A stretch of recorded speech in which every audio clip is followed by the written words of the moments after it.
Assalamualaikum warahmatullahi wabarakatuh. Pada kesempatan ini saya akan melanjutkan dan meneruskan materi kitab Fathul Mu'in tentang bab jenazah. Kitab I'anatul Talibin juz 2 halaman 125. Bismillahirrahmanirrahim. Qala al-muallifu rahimahullahu ta'ala wa nafa'na bi ulumihi ya rabbal alamin. Bismillahirrahmanirrahim.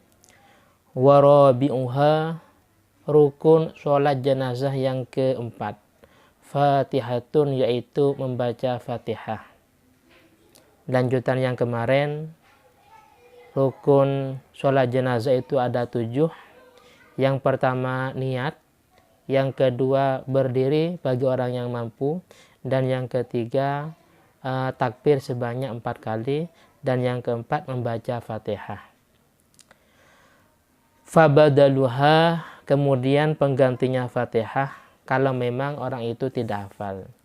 Jadi membaca Fatihah itu sebuah kewajiban atau menjadi rukun sebagaimana sholat-sholat yang lain. Karena ada sebuah hadis yaitu la sholatah liman lam yaqra' bi Fatihatil kitab. La sholatah, sholatnya tidak akan sah, liman bagi seseorang, lam yaqra' yang tidak membaca bi Fatihatil kitab dengan Fatihah. Adapun untuk masalah basmalah itu ulama khilafiyah, kadang kita temukan di sebuah tempat tidak membaca basmalah. Adapun dalam mazhab Syafi'i itu termasuk daripada bagian surah Al-Fatihah, sedangkan yang lain itu tidak, sehingga tidak dikeraskan. Jadi kita tidak mempermasalahkan.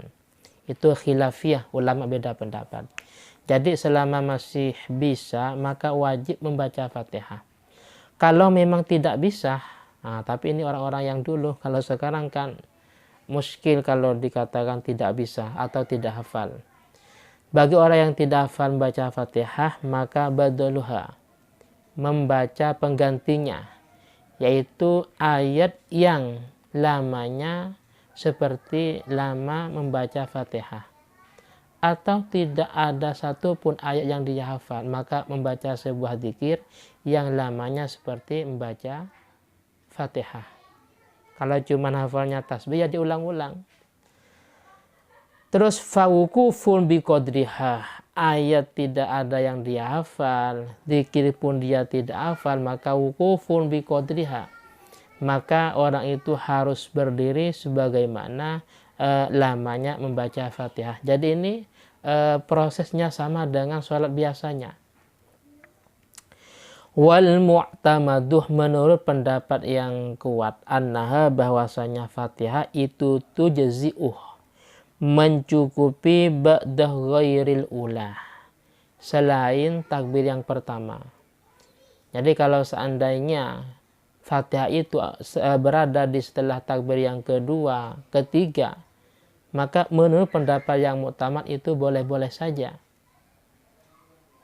Kan mestinya yang kita ketahui sementara bahwasanya setelah takbir yang pertama itu Fatihah, setelah takbir yang kedua itu membaca sholawat. Tapi menurut pendapat yang kuat, boleh-boleh saja Fatihah itu setelah takbir yang kedua, ketiga, atau keempat. Khilafan lil hawi kal muharrar, bedanya yang terdapat dalam kitab Hawil Kabir dan kitab Al-Muharrar. Jadi disebutkan dalam kitab itu tidak diperkenankan atau tidak boleh bahwa Fatihah itu berada di takbir yang kedua, ketiga, dan keempat. Harus setelah takbir yang pertama. Terus wa in lazimah alaihi jam'u ruknaini fi takbiratin. Ini kaitan dengan pendapat yang mengatakan bahwa Fatihah itu boleh-boleh saja di selain takbir yang pertama. Wa in lazimah, toh sekalipun akan terjadi sebuah pengumpulan 2 rukun, jam'u ruknaini, 2 rukun, fi takbiratin, dalam 1 takbir. Contohnya Fatihah setelah takbir yang kedua, maka di sana ada Fatihah dan juga membaca sholawat. Jadi toh sekalipun akan terjadi sebuah pengumpulan dua rukun dalam satu takbir, wa khulwil ula, wa khulwul ula an dzikri, dan takbir yang pertama itu sepi dari dzikir. Allahu Akbar. Setelah takbir yang pertama tidak baca Fatihah ataupun yang lainnya. Allahu Akbar. Setelah takbir yang kedua baru baca Fatihah dan sholawat umpamanya. Wa yusannu, dan hukumnya sunnah isrorun, yaitu tidak mengeraskan atau pelan, bi ghairi takbirati, di selain takbir. Jadi yang sunnah untuk dikeraskan itu cuma takbir yang 4. Adapun Fatihahnya, sholawat, doa itu dianjurkan tidak usah dikeraskan. Wassalam, dan juga selain salam. Jadi yang dianjurkan dikeraskan takbir yang 4 dengan salamnya. Wa ta'awud, dan hukumnya sunnah membaca ta'awud sebelum Fatihah, a'udzubillahi minasyaitonirrajim. Terus wa tarkuf titahin, dan dianjurkan untuk meninggalkan iftitah. Ini. Jadi ada perbedaan dengan sholat maktubah. Kalau sholat maktubah kita dianjurkan membaca iftitah sebelum Fatihah, baca iftitah kabira walhamdulillahi katsira. Tapi dalam sholat jenazah malah yang dianjurkan tidak usah dibaca, tidak usah membaca iftitah. Dan juga wasurah, ay wasunna tarku suratin, dianjurkan meninggalkan membaca surat. Ini juga perbedaan antara sholat jenazah dengan sholat maktubah lainnya.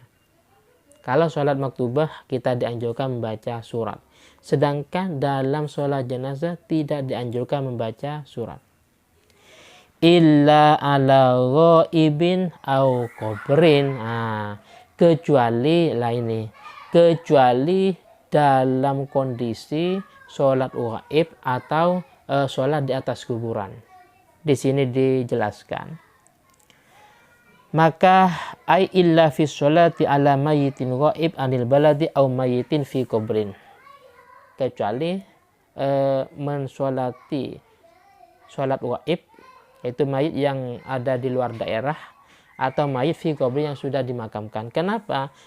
Fayati bihima, maka dianjurkan untuk membaca surat dengan membaca iftitah. Kalau sholat ghaib dan sholat mayat yang sudah dimakamkan, yaitu sholat di atas kuburan umpamanya, kita dianjurkan untuk membaca iftitah dan surat. Kenapa? Karena lintifa'il ma'na alladhi syuri'a lahu takhfif wa huwa khaufu nahwi taghayyurih. Karena ketika sholat ghaib, yaitu sholat mayat yang ada di luar daerah, atau sholat di atas kuburan yang sudah dimakamkan, ini sudah hilang yang namanya at-takhfif. Kita dianjurkan meringankan sholat, karena khawatir kalau lama, khawatir mayat itu akan berubah. Saya ulangi lagi, dalam kondisi normal, artinya bukan sholat ghaib dan juga bukan dalam sholat mayat yang sudah dimakamkan, kita dianjurkan takhfif, tidak usah terlalu tatwil atau lama. Karena kalau lama dikhawatirkan mayat itu akan taghayyur, berubah, entah baunya atau ada yang tidak enak, ya kan, sehingga menjadi aib pada mayat itu, sehingga dianjurkan untuk takhfif, agak dipercepat atau tidak usah diperlambat. Mungkin sementara ini yang bisa saya sampaikan, walaupun sangat singkat dan sebentar. Semoga manfaat dan barokah, dan jika ada kesalahan baik penjelasan, terjemah, atau mungkin ada yang kurang jelas, silahkan ditanyakan dalam channel ini. Dan dari saya pribadi, akhiran, assalamualaikum warahmatullahi wabarakatuh.